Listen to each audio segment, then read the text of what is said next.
Praise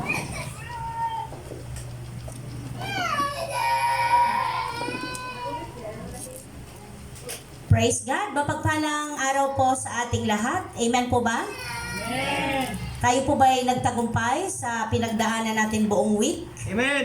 Amen. Dahil po mabuti ang Diyos.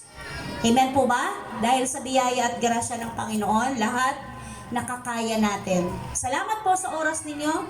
Salamat dahil nanindigan kayo na ibigay, ilaan ang mga oras na ito para sa ating fellowship, para sa ating worship. Dahil naniniwala po tayo na may magagawa yung atin pong pagsama-sama upang lalo po tayong tumibay, tumatag, lumalim po sa atin pong kaugnayan sa ating Diyos na buhay. Amen po. Maganda po yung verse kanina. Sabi dyan, walang ibang pangalan na ibigay o ibinigay sa silong ng langit. Tama ba? Para sa ikaliligtas ng, ano ba yun? Ng manampalataya ba o ng marami? Ng tao. Okay? So, walang ibang pangalan. Nakakatuwa naman yung inyong mga paliwanag, yung inyong mga nauunawaan. So, sige pa po, mag-pray pa. Kasi naman po, ibinibigay yan 3 days or 4 days before pa. Tama ba, Giselle? Bago pa tayo mag-worship, bago tayo mag-fellowship. So, maraming araw na meron kayong chance para hingin sa Lord ang revelation.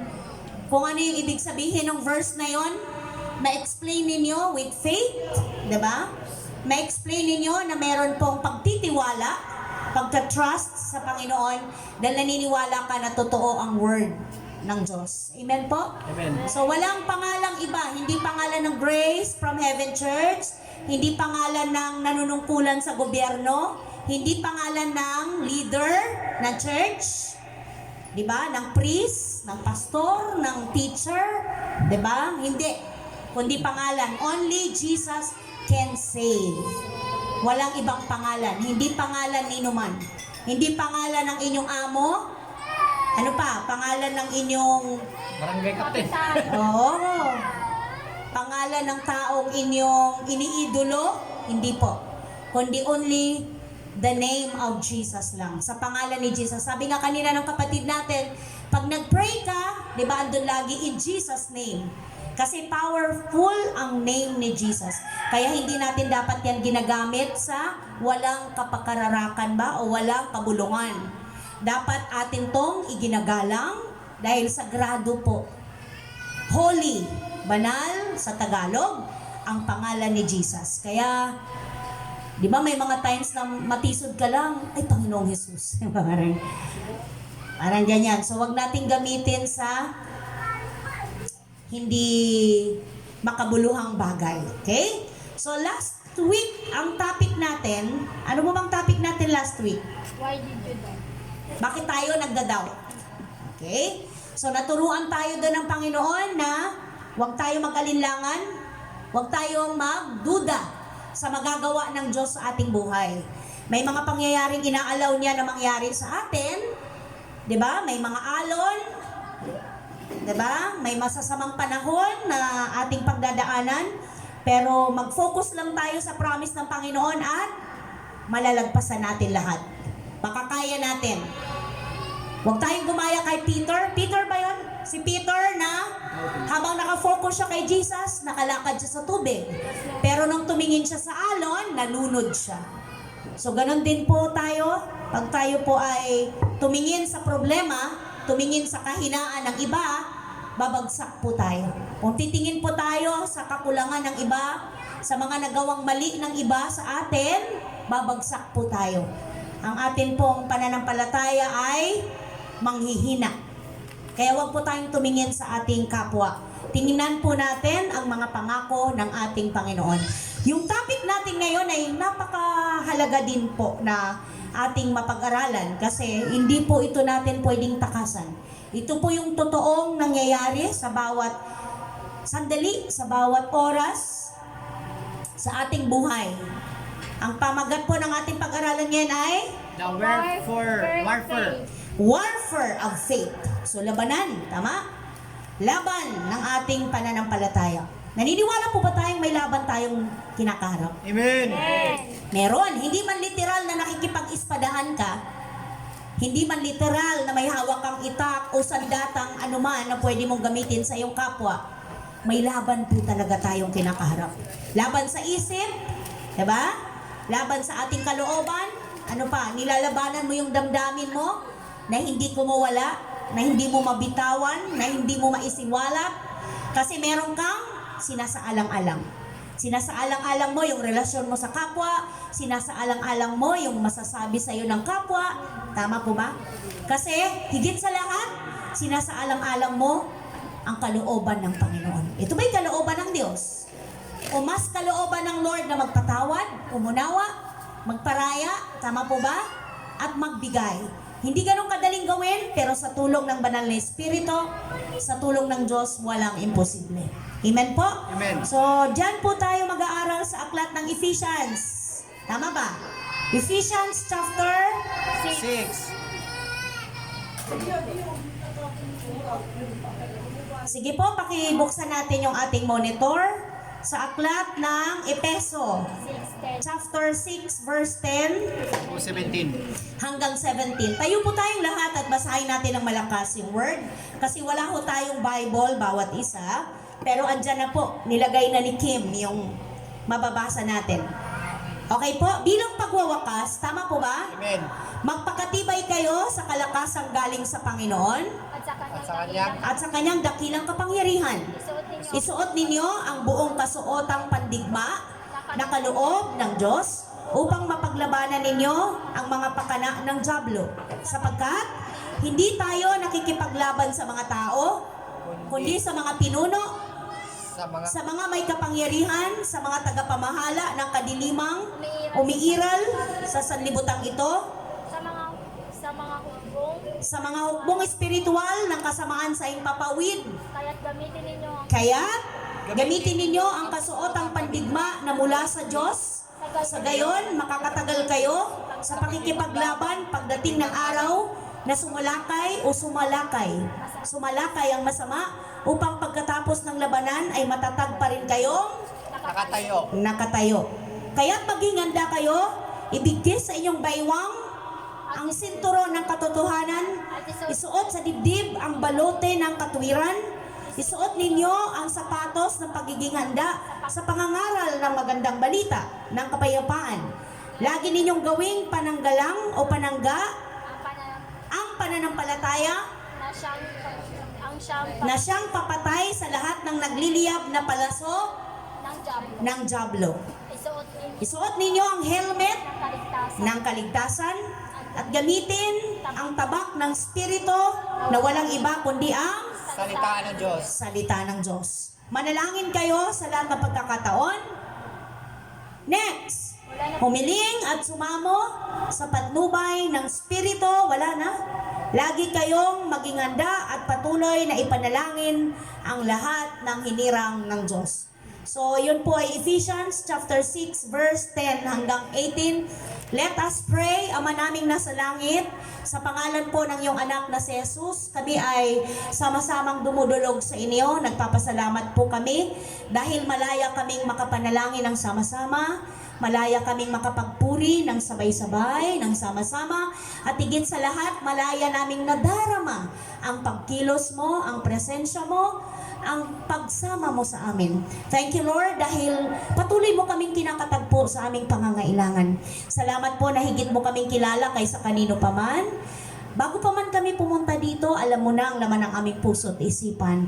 Sinusuko po namin sa inyo ang aming mga kabigatan, mga pasali na marahil umaagaw, pilit na umaagaw sa aming focus, sa inyong pangako, sa inyong mensahe. Isinusuko po namin sa inyo, Lord, lahat ng mga bagay na maaring maging hadlang sa pagpapala mo sa aming spiritual na buhay, amin pong itong binibitawan sa inyo.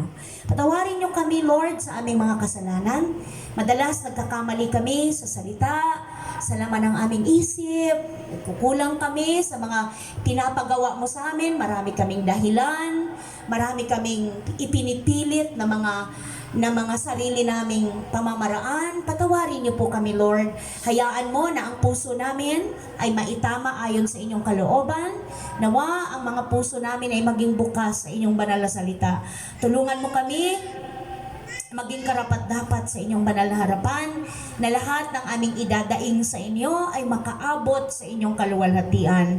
At ang bunga nito sa amin ay kapayapaan, kapanatagan, kagaanan, kagalingan, Panginoong Hesus, at higit sa lahat, buhay na pag-asa na nagmumula sa iyo. Lord, hinahayaan namin kumilos ang banal na Espiritu na sa amin ay magtuturo nang sa gayon hindi po masayang ang mga sandali na inilaan namin. Hindi masayang ang oras, ang panahon na amin pong inilaan dahil kami po, O Diyos, ay pagpapalain mo at kakatagpuin mo sa aming mga pangangailangan. Lord, tulungan mong mga anak mo na makadama ng kapunuan sa anumang kulang, makadama ng kabusugan, kakontentuhan na nagmumula sa iyo. Palitan mo po ng kagalakan ang mga kalungkutan. Lord, palitan mo ng pananampalataya, pag-asa, ang pagdududa, pag-aalinlangan. Lord, makalaya ang iyong mga anak sa mga bagay na kinahuhumalingan sa mundo at magtiwala sa mga pangako mo. Thank you, Holy Spirit. Thank you, Lord, for your message, for your revelation. We pray, Spirit of Truth. Hinahayaan namin ang Espiritu ng katotohanan na siyang mamayani sa aming kalagitnaan. Lord, pangalan mo ang maitaas. Pangalan mo mabigyan ng karangalan. Kausapin mo po kami sa simpleng kaparaanan through your word, Jesus. Salamat, Holy Spirit.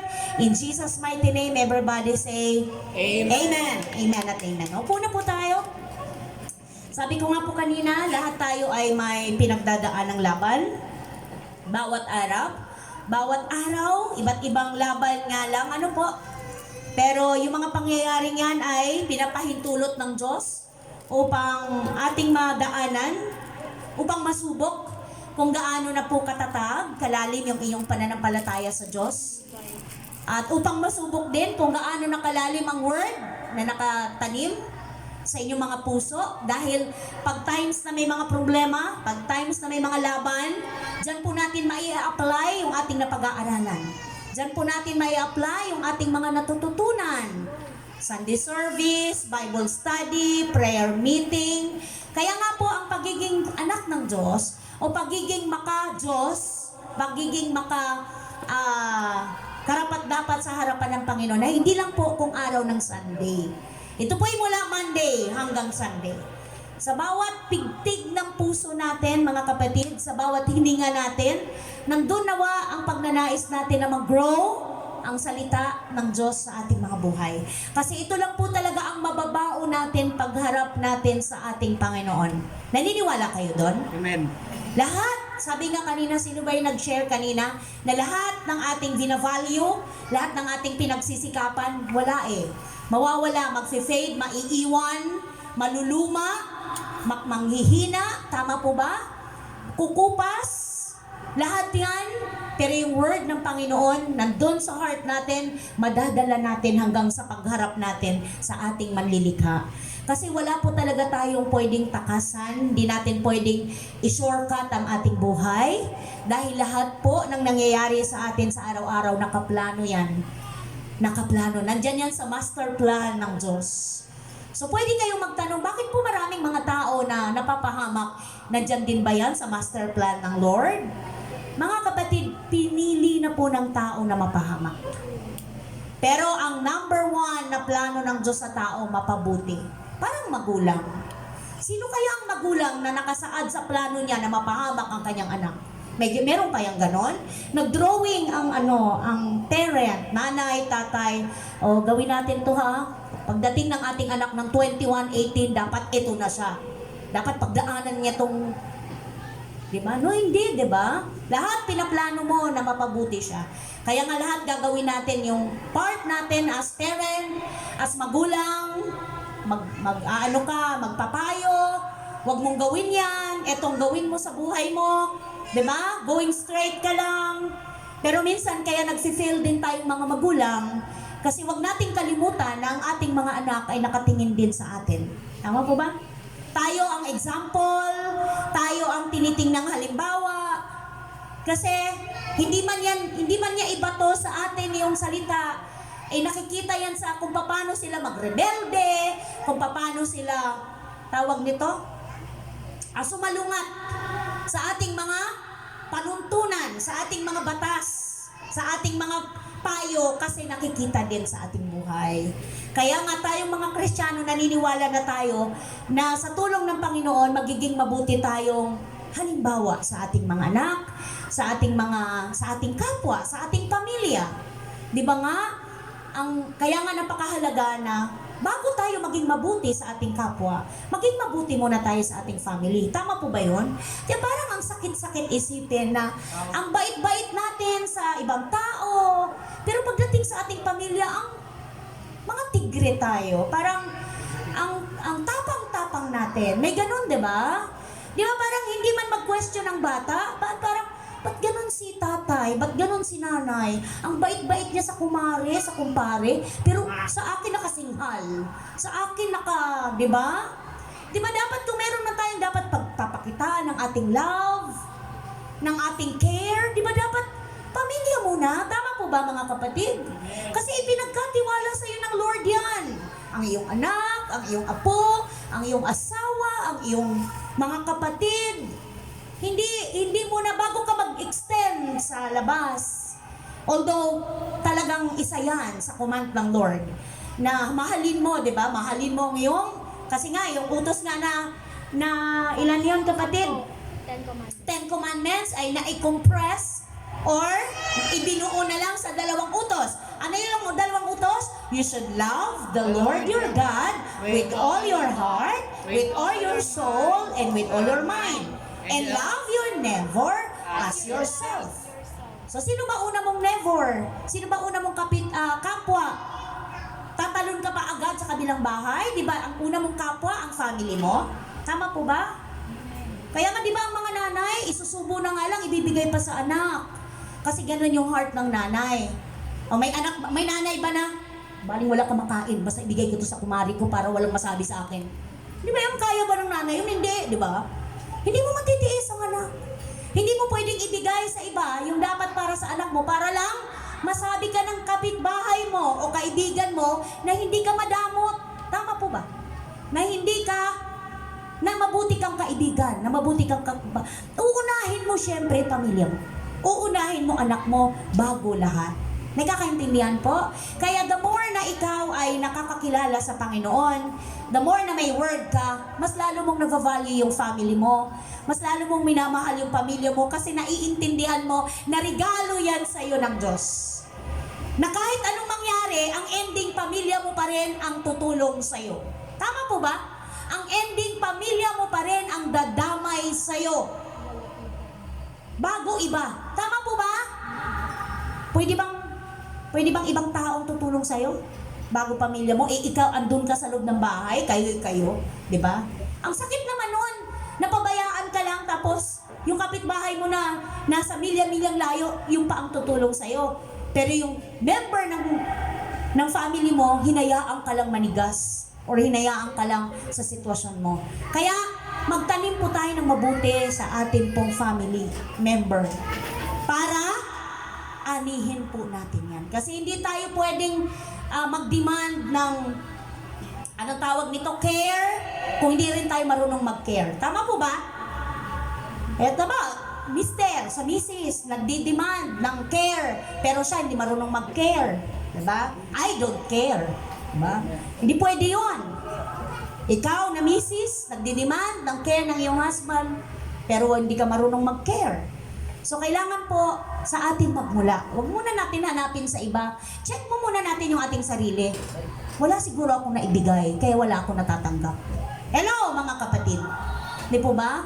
So, the more na tayo nagbibigay, the more na ang Lord ang magbabalik. Di ba, nang huwag na tayo mag-expect ng balik ng kapwa, ng iba, pero ang Lord ang magbabalik. So, sa atin pong mensahe ngayon na natanggap mula sa Lord, tayo po ay nakikipaglaban araw-araw at hindi natin napapansin na may panahon na talo tayo.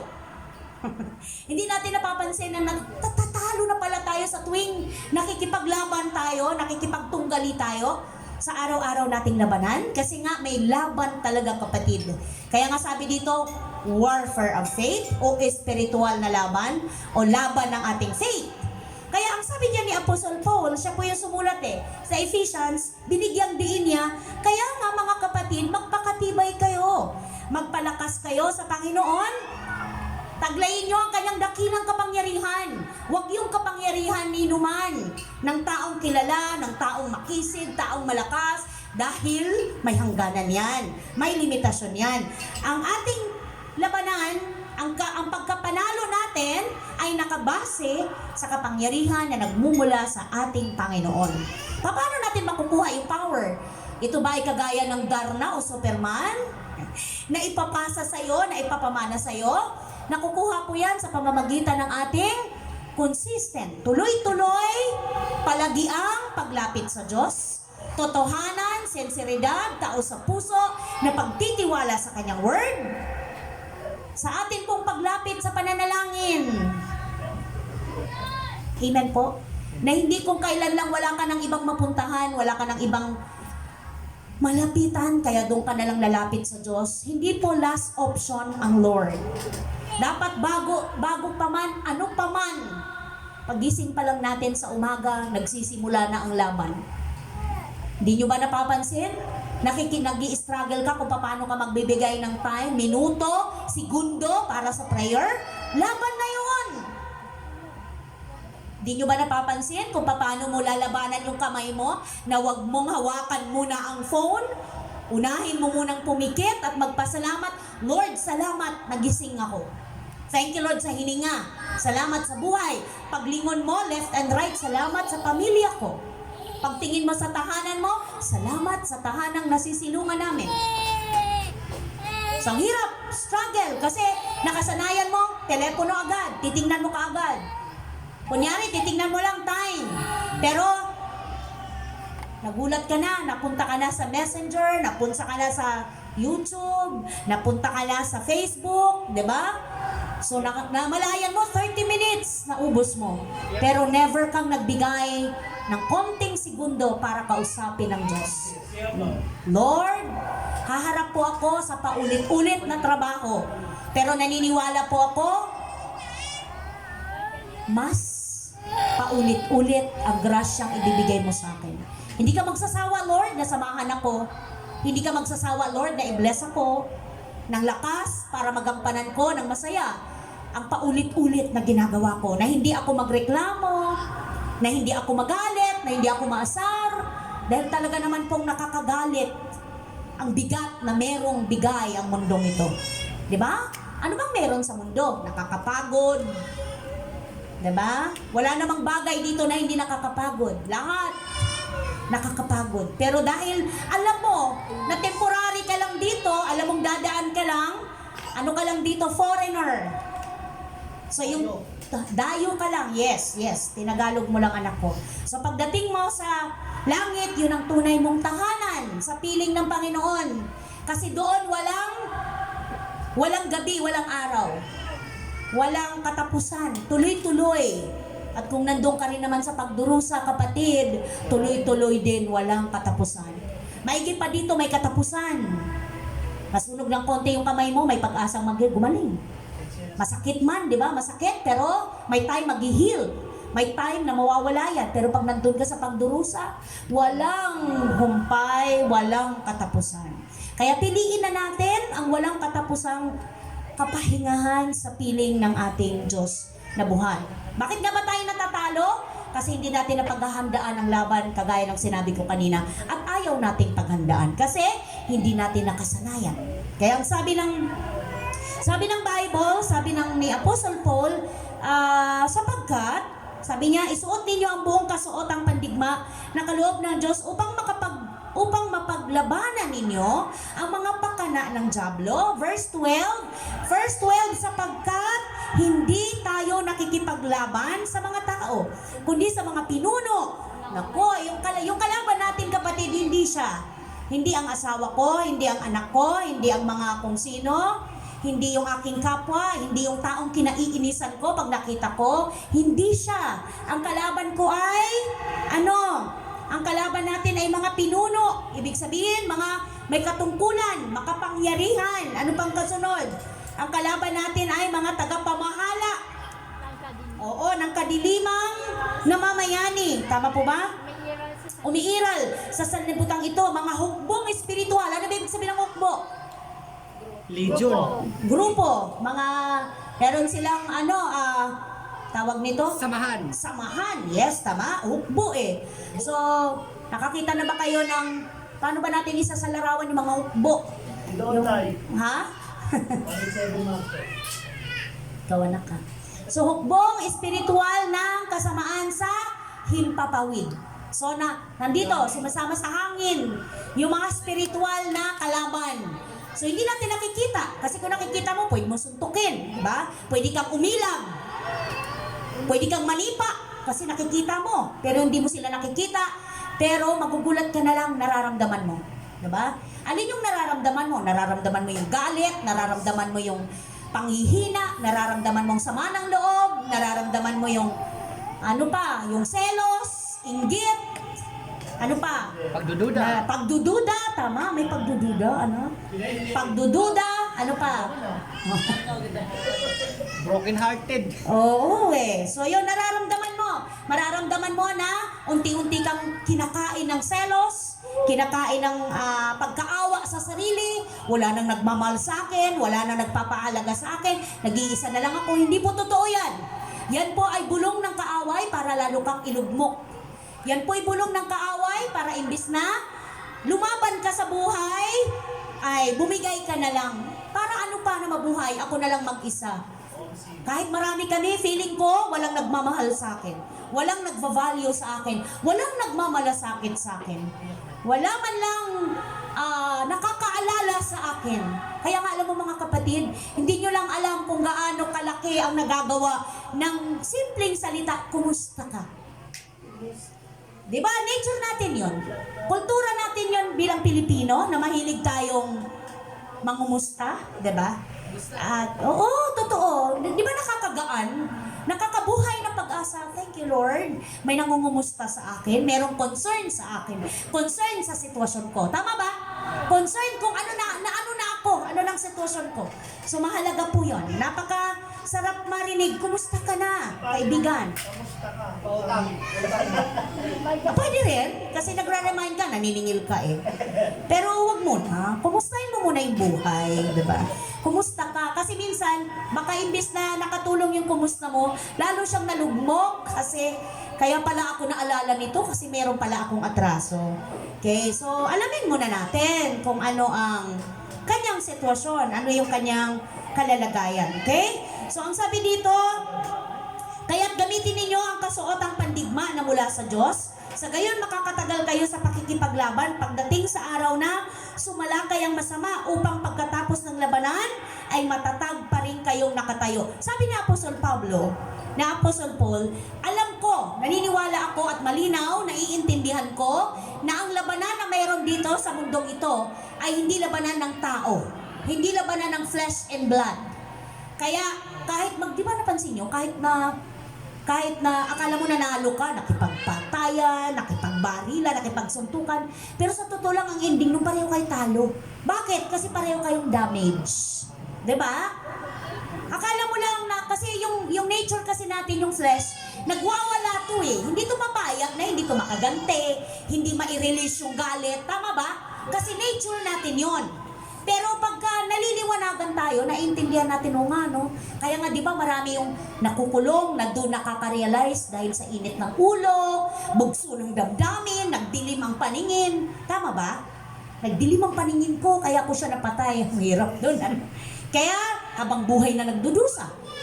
Di ba? Habang buhay na naghihirap. Yan yung sinasabi nila na dito pa lang sa lupa may impyerno na. Kasi, dito sa kulungan. Di ba? So, hindi po talaga yan galing sa Diyos. At ang sabi ni Apostol Paul, kaya naiintindihan ko na ang laban ko ay hindi tao, kaya nakikipaglaban ako hindi sa pamamaraan ng tao at hindi sa pamamaraan ng mundong ito. Yun ang sabi niya sa 2 Corinthians, tama ba?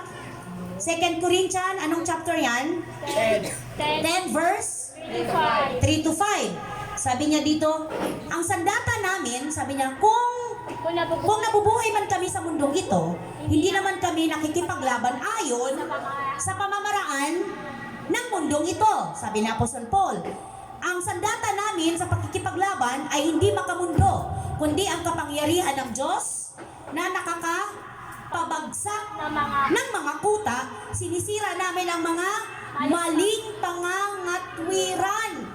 Yung pala yun. Di kanina, di ba, hukbo.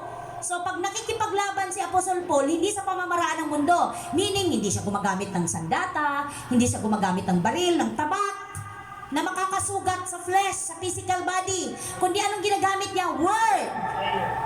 Di ba may taong hindi ka man saktan, pero pag nagsalita, nuot na nuot. Di ba? Nakahati ka. Di ba? May ganun. Ayan yun. So talagang powerful ang word. May magagawa ang word sa tao.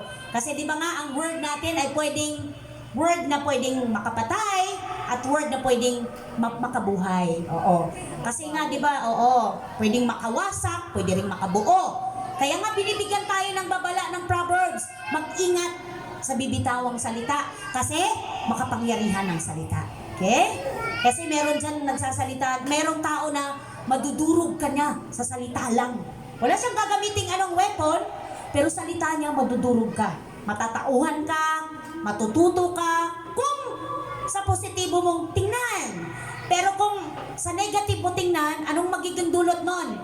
Sama ng loob, galit, tampo, away. Diba? Kasi negative yung iyong pag-accept o ang response na ibabato mo sa kanya. Pero kung titingnan mo sa positibong side, makikita mo na meron itong magandang epekto sa pagkatao mo. Kaya mga kapatid, sabi ni Apostol Paul, alam ko na ang labanan dito ay hindi makatarungan o hindi effective na yung mga bagay na makamundong paraan ang gagamitin. Kaya sabi ng ni Apostol Paul, hindi kami gumagamit ng mga makamundong paraan, kundi ang pakikipaglaban niya ay kapangyarihan ng Diyos na nakakapagbagsak ng mga kuta. Bakit? Ano yung kuta? Ito yung mga bad spirit na nagsasanib puwersa para matalo ka. Hello, nagkakaintindihan? Sila yung bumubulong sa'yo, payag kang ginaganyan ka? Aba, hindi. Sila yun. Mga bad spirit. O papayag ka na malamangan ka niya? Hindi pwede yun. Okay, so kailangan maging matalino tayo at makita natin na ang kalaban natin ay hindi tao, kundi mga bad spirit na nandyan sa hangin.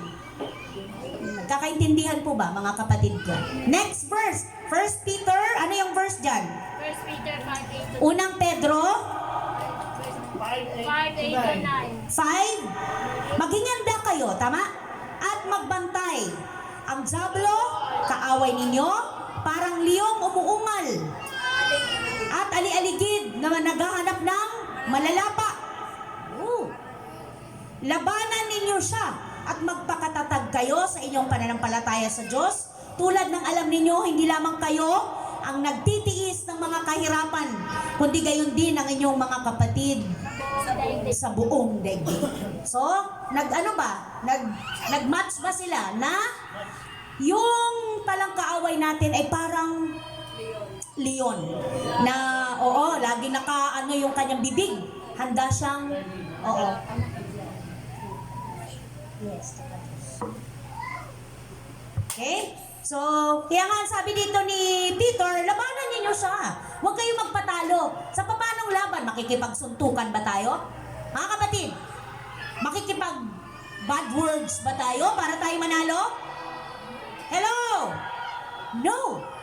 Ang ating panlaban ay pananampalataya sa word ng Panginoon. Kasi hindi natin kaya silang ipabagsak sa mga masasamang salita, sa mga act ng karahasan. Hindi natin mapapabagsak. Bagkus, lalo pa natin pinapatibay ang puwersa ng bad spirit. Tama ba? Kasi the more na nagkakagulo, the more na naglalaban-laban, nagkakasakitan, nagkakaduguan, di ba? The more na nagbubunyi ang demonyo. Nanalo siya. Kasi yung dugo na natagas, iniaalay mo sa lupa. So sino ang prinsipe ng lupang ito, ng mundong ito? Ang diablo, ang demonyo. So yung dugo, inaalay sa lupa, kaya mas lalong lumakas yung kanyang kapangyarihang kumilos sa tao. Kung mapapansin ninyo, pagka nagkaroon ng komosyon at lalong nagliyab, kumbaga sa apoy, ang galit, kasi may gumagatong na bad spirit. Pansinin nyo, pag merong nagpapayapa, diba? Pag walang umawat, walang tagapamayapa, walang peacemaker, doon, yes. Kaya pasalamatan po natin yung mga taong ginagamit ng Diyos na instrumento para papayapain ka, papayapain ang lugar, ang sitwasyon, kasi yan ay galing sa Diyos. Hindi niya yun gagawin o kayang gawin sa ganang kanya lang. Dahil magagawa mo lang pumayapa at magpayapa sa sitwasyon kung ikaw mismo sa loob mo payapa ka. Tama ba? Paano ka mapapapayapa sa iba kung mismong loob mo magulo? Hindi. Pero kung payapa ka, panatag ka, alam mo kung saan ka tatayo. Alam mo kung anong klaseng laban meron tong harap mo. Andun ka kaagad in Jesus' name. Spirito ng galit, spirit of pride, kadalasan pride. Walang umaamin ng mali, walang umaamin ng kasalanan, kaya lumalala ang alitan. Nagkakaintindihan po ba mga kapatid? Amen. So sabi dyan, paano natin malabanan ang kaaway? Anong sabi? Put on the full armor of God. Meron tayong drawing. Pakita natin. Nakita nyo? Hello mga kaibigan, kapatid sa pananampalataya, kapamilya. Ano po? Nakita natin dyan yung full armor para tayong mga, ano tayo? Sundalo. Hindi ba natin to makikita sa physical na paningin? Pero dapat spiritual, eto tayo, naka full armor of God. Oh, kasi hindi mo kayang labanan ang mga evil pag hindi ka nakaganyan.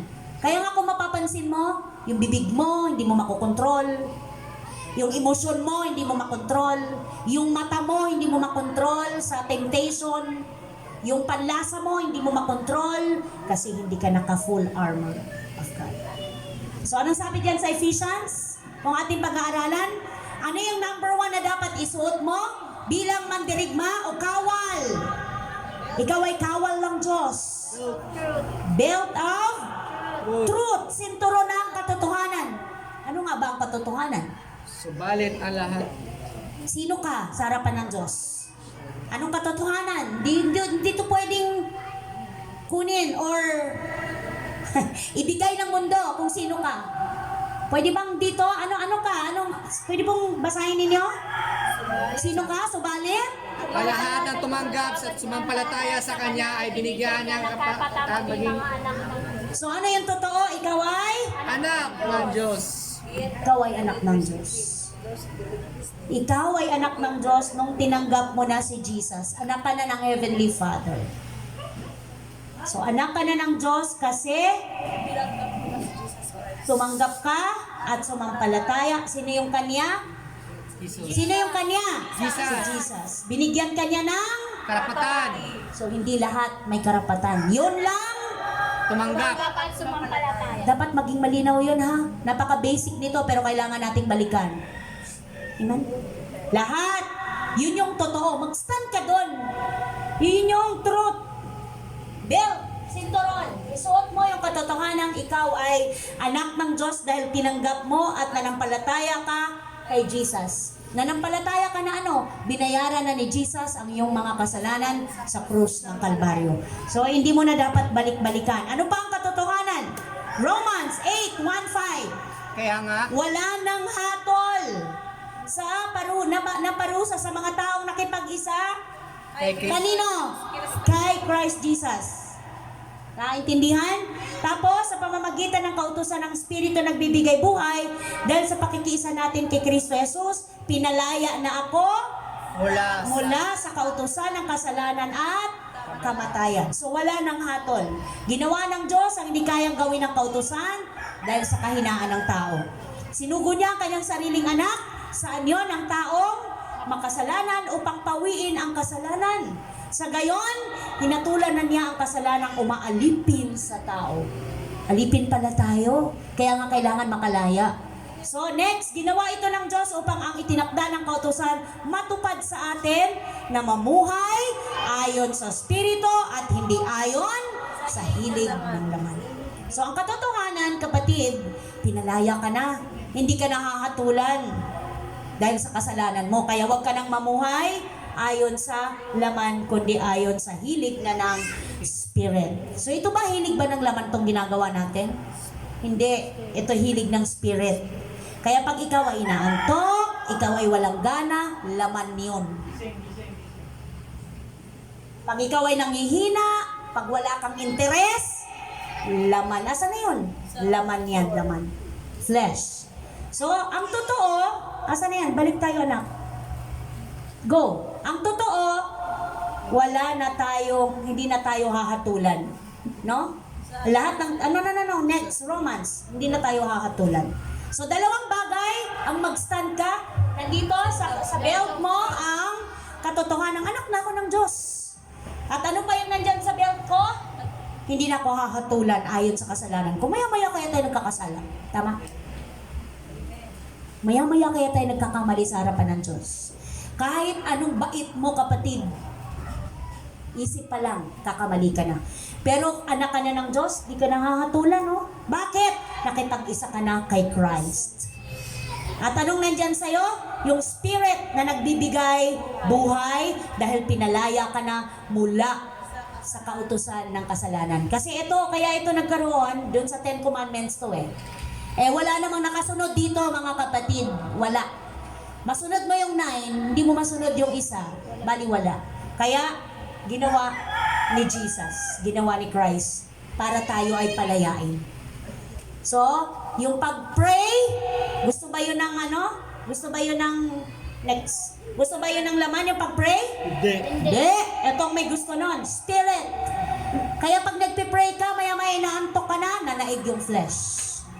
So, labanan, Lord, maraming salamat. Dahil may kalayaan ako mag-pray. May kalayaan ako mag-aral ng word mo. Pangalawa po, meron pa ba? Yun na yun. Next. Pangalawa, isuot natin ang breastplate of righteousness. Ibigay mo yung ilustrasyon natin. Saan na yan?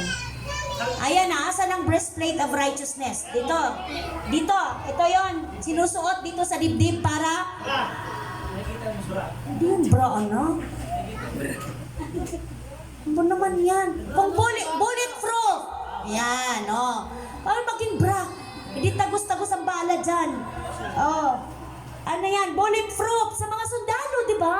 Oh. Paano naging bra yan, anak? Oh. Ayan. So, ang sabi dyan, Ano yung hawak niya ka ba? naka.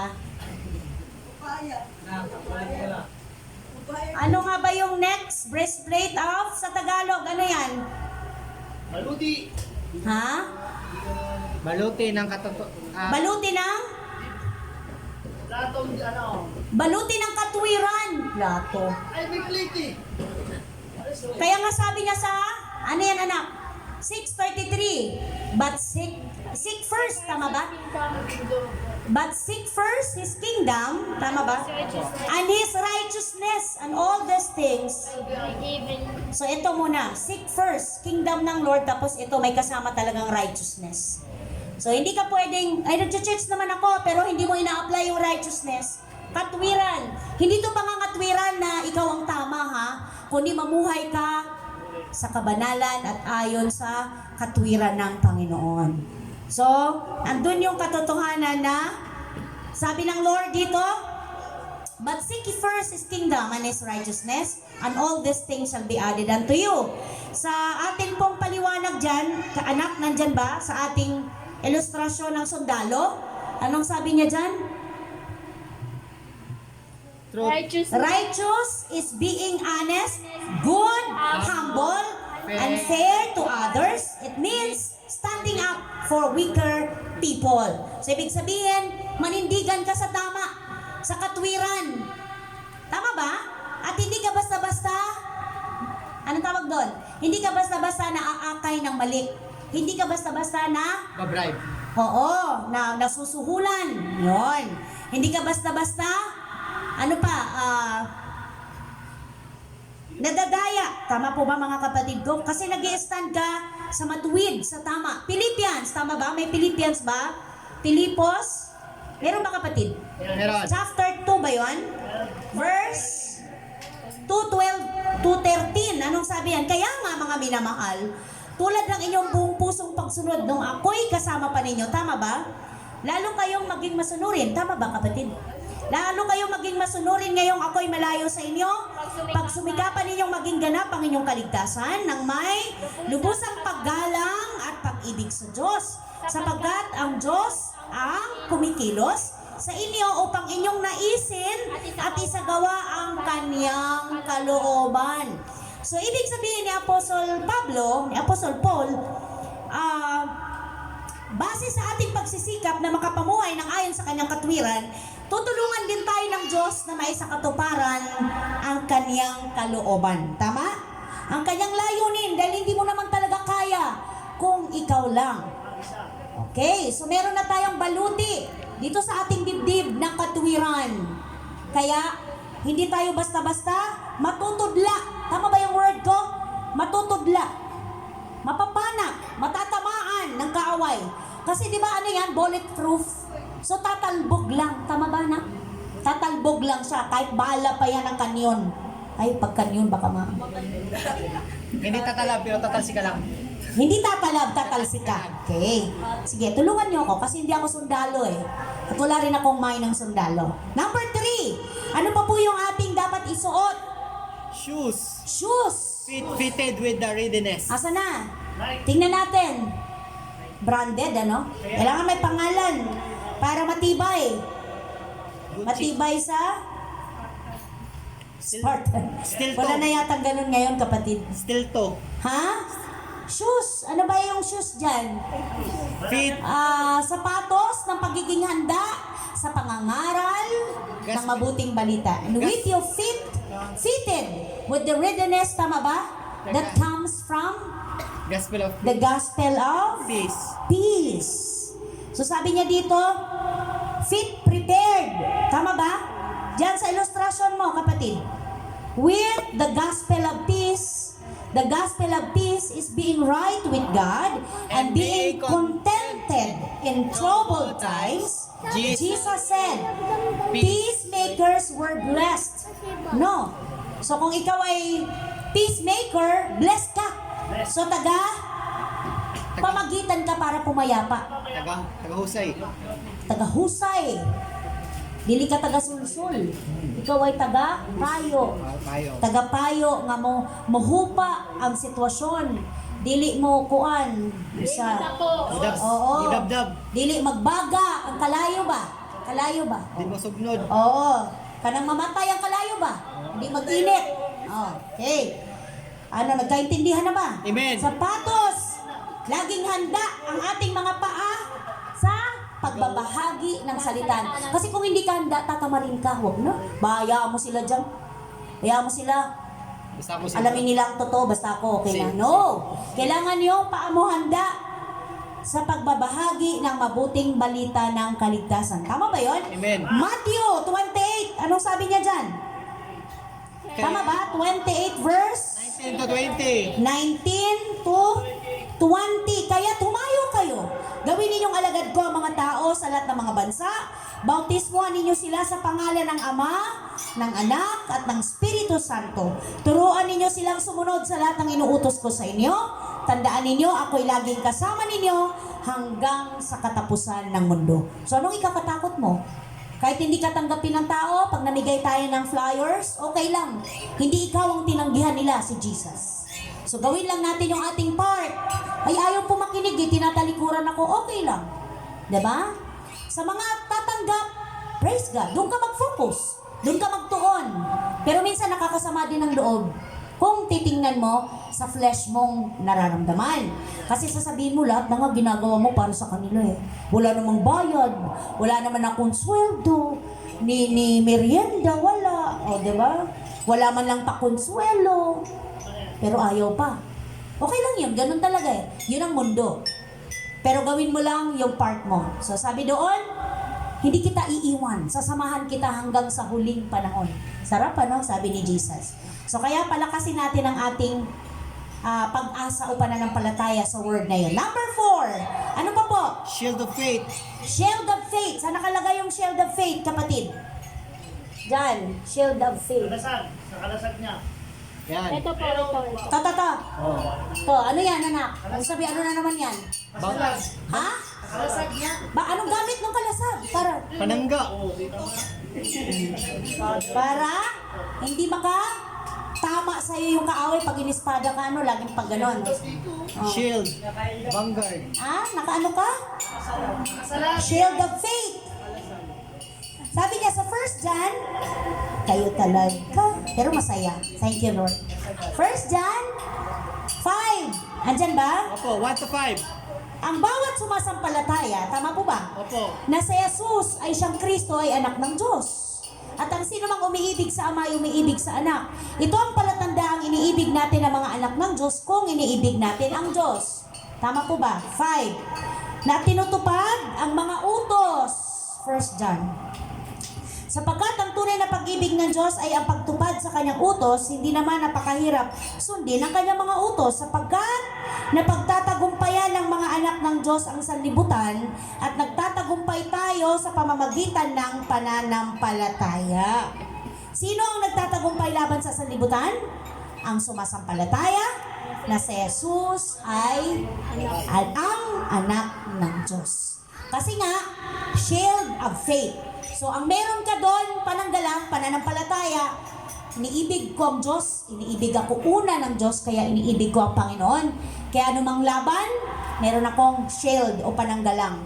Dahil, sabi doon, mapagtatagumpayan ko ang lahat ng gawa ng kadiliman sa pamamagitan ni Jesus. Okay po? So, meron na tayo. Ano pang kulang sa atin? Helmet. Helmet. Helmet Of ng salvation. kaligtasan. Saan yan? Patingin nga, gaano kahalaga ang helmet? Ibo helmet. Ayan, helmet. Helmet ng kaligtasan. So, ha? Kaya nga 'di ba sa mga nagmumotor, napakahalaga ng helmet. Amen. So sabi niya, helmet of salvation, put on the helmet of salvation by believing that Jesus Christ died for your sins and rose again. So ang trabaho ng helmet ay protektahan ang ating ulo na hindi Maligaw sa maling paniniwala. pwede, oo. Oo, pwede, hindi ka mauntog, baka matauhan, no? Tapos biglang, ay, nagkamali pala ako ng desisyon. Na alin? Oo, kaya pag-isipang maigi, anak ha. Ipag-pray. At huwag kalimutang isuot ang helmet ng kaligtasan. Nang hindi ka madaya.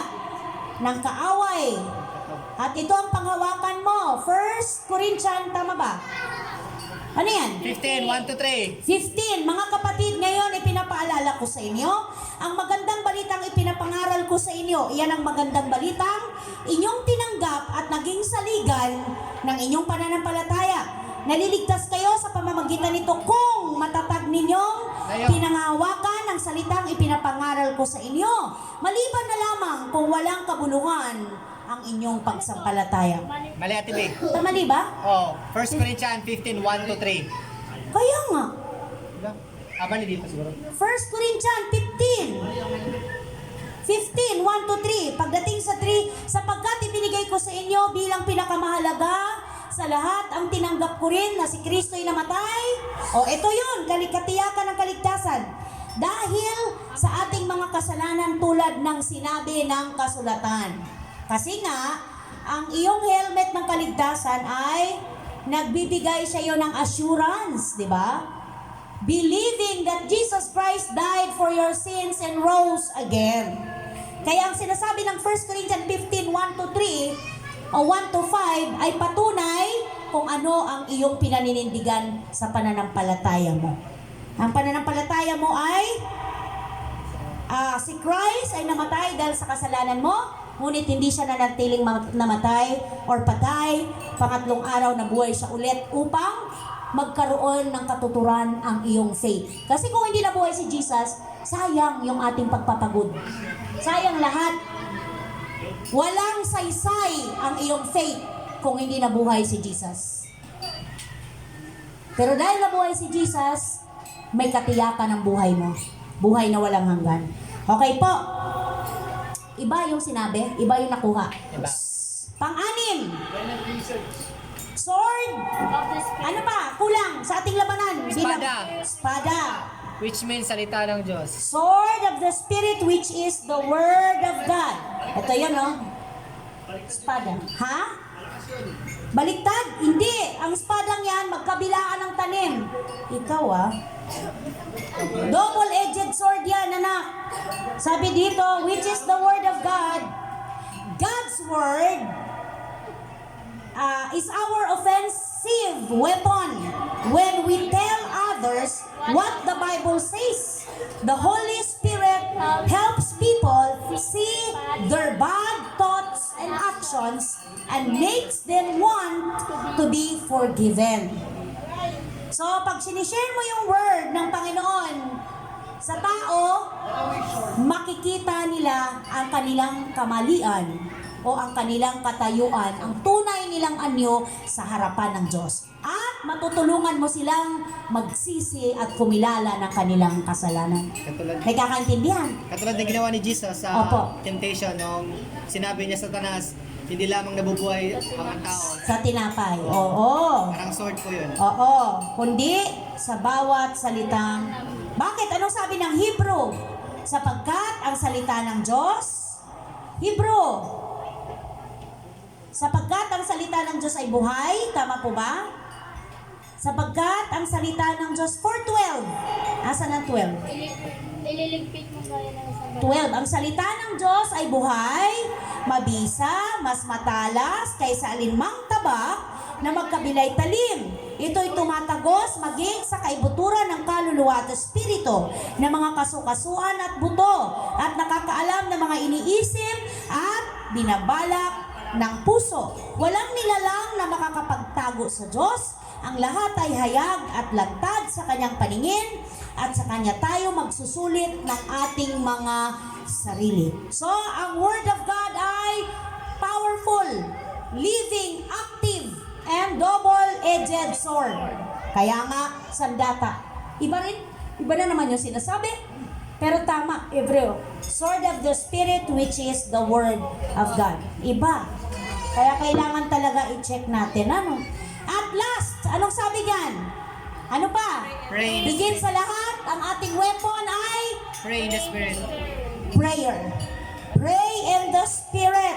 Kaya sabi diyan sa Ephesians 6:18, tama ba? Colossus. Lagi ninyong, Colossus. 4:2. manalangin kayo sa lahat ng pagkakataon, umiling at sumamo sa patnubay ng Espiritu, lagi kayong maging handa at patuloy na ipanalangin ang lahat ng hinirang ng Diyos. So, lagi tayo maging handa. At ang sabi sa Colossus, chapter 4, tama ba? Meron ba? Opo, verse 2. Colossus 4 verse 2. Anong sabi niya? Maging matyaga kayo sa pananalangin, laging handa, at magpasalamat sa Diyos. Luke 16, nandyan ba? 18. 18:1. Luke 18 verse 1. Tama po ba? 18 verse 1. Isinalaysay ni Jesus ang isang talinghaga upang ituro sa kanila na dapat silang laging manalangin at huwag mawalan ng pag-asa. Nakita nyo, mga kapatid, na isa sa nakakawala ng pag-asa sa tao ang hindi siya naglalaan ng oras sa pananalangin. Kaya pagka wala kang time mag-pray, ito yung hihila sa'yo para mawala ng pag-asa. Kaya kung feeling mo, ikaw ay talo, ikaw ay mahina, ikaw ay walang gana sa mga bagay na spiritual, pray. Lumapit sa Panginoon sa pananalangin. Pray in spirit. Paano ba yung pray in spirit? Kapatid, yung pray in spirit na hindi mo pinaplano, hindi mo iniisip kung anong sinasabi mo, magugulat ka na lang. Ililid ka ng spirit kung ano yung sasabihin mo sa Panginoon. Hindi mo iinsayuhin. Hindi mo kailangan memoryahin yung prayer. Kasi kung ano yung laman ng heart mo, lalabas yun. At anong ibig sabihin no? Na-experience mo yung goodness ng Lord. Kaya, lumalabas sa iyo sa pamamagitan ng panalangin. Okay po? So mga kapatid ko sa pananampalataya, wag po nating pabayaan, wag nating bitawan yung ating kasuotan bilang kawal ni Kristo. Dahil ang ating laban ay totoo. Merong laban, bawat oras, bawat araw. Sa bahay lang ba? Hindi. Sa kalsada, sa trabaho, sa sasakyan, saan ba? Kahit saan lugar, may laban. Kasi ang sabi doon, yung evil spirit, nasa himpapawid, nasa hangin. Kaya kahit dito, andyan siya. Yun yung nag-uudyok sa inyong antukin, magdaldal, mawala ng focus sa message. Kasi totoo ang evil. Totoo ang evil spirit. Mawala ng gana. Diba? So nagkakaroon tayo ng tapang, humarap sa buhay. Pag meron tayong kumpleto tayo sa pananggalang galing sa ating Panginoon. So ano-ano yung mga yon? Nandyan po, mga kapatid ko. Belt, sinturon, ano pa? Breastplate. Paborito mo yung breastplate. Breastplate of righteousness. Baluti ng katwiran, sapatos, yung panangga natin, Shield of faith. shield of faith, helmet, Shoes. at yung ating shoes, sapatos, at yung ating sword. Ito ang pinakamatindi. Meron tayong espada. At pananalangin. Amen. Meron pa ako at yung brothers. Para talo ang kaaway, hindi ikaw ang talo. Talo ang kaaway. So mga kapatid, huwag po nating baliwalain yung ating laban dahil totoo po yan. Okay? Hamon!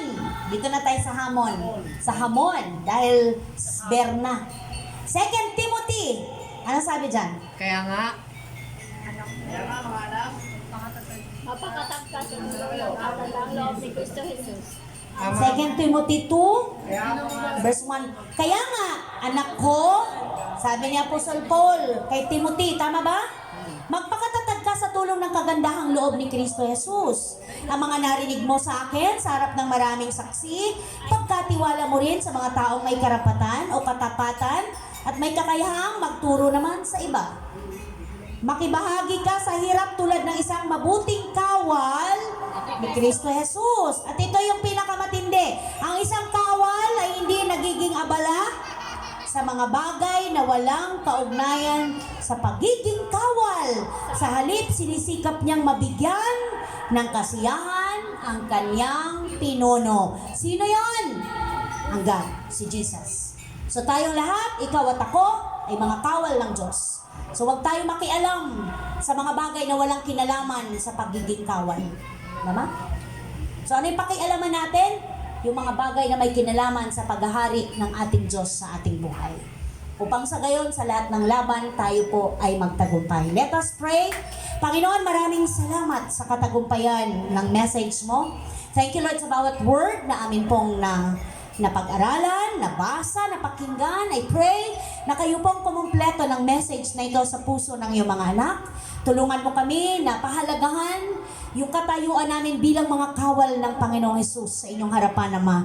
I pray na wag naming bitawan, wag naming baliwalain ang mga baluti, yung aming isuot ito sa lahat ng aspeto ng aming buhay, sa bawat area ng buhay namin. Naroon lagi kaming handa na makipaglaban, na kami ang mananalo, ang kalooban mo ang manalo, sapagkat ikaw, Panginoon, ang namamayani, naghahari sa buhay namin. Sa tulong ng Banal na Espiritu, kami po ay magtatagumpay, sapagkat ikaw ang aming Diyos na makapangyarihan sa lahat. Thank you, Lord. We give you glory, honor, and praise in Jesus' mighty name. Every blessed magsabi ng Amen. Amen. Praise the Lord. Hallelujah.